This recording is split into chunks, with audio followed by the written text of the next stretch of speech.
How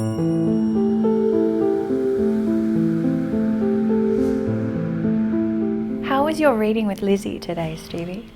It was great. It was great. It was really, it was just evidence of everything that I've been experiencing and will experience down the track. She's amazing. She really is amazing. And Michael, he must absolutely love her because the way he came through like that. And he was very, very honest about some of the people down here on planet Earth too, and what he actually, you know, he's forgiven them, but there was a lot of bad eggs around him, and they didn't even understand him. I had no idea about who the man was.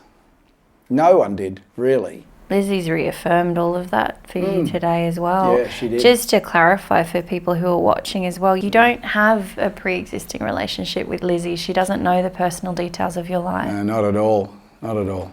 Now, in the conversations that we're having about Afterlife and your connection to the afterlife and your connection to Michael, would you say that that's a part of your day-to-day world?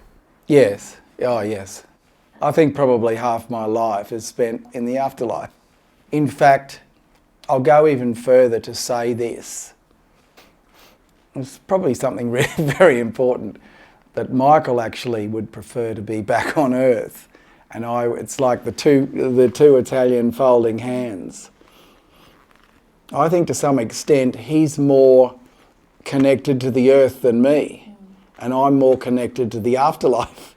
So, you know, I think he would love to come back, and he will come back to complete his journey, as that Lizzie spoke to him about.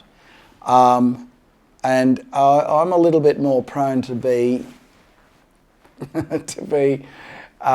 more connected to the afterlife, and to some extent I've got to ground myself because I've got another 60 years of life. And I mean, you know, I'm living a human existence and I want to make the most of it, you know. So I think probably for the rest of my life, I'm happy just to cruise, party, work, party again. Yeah, experience. For the last few years, I've spent a lot of time being sort of more on the other side.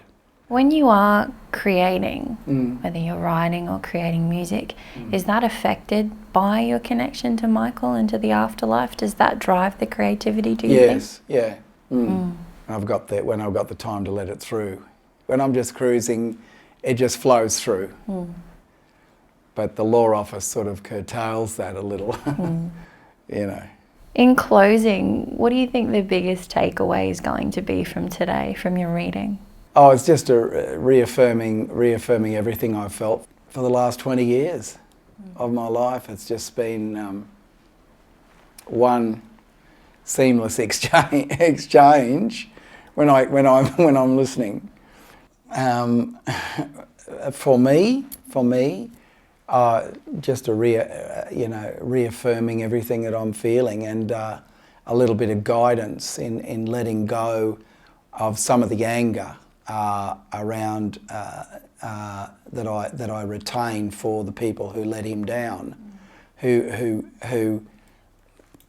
you know, took his voice and his talent for granted, and just saw dollar bills around him. Like Lizzie said today, that I've got to sit back more, and Michael's got a lot more information that's got to come through. And that I should take the time to, you know, chill out a little bit. Yeah. So it was a great reading.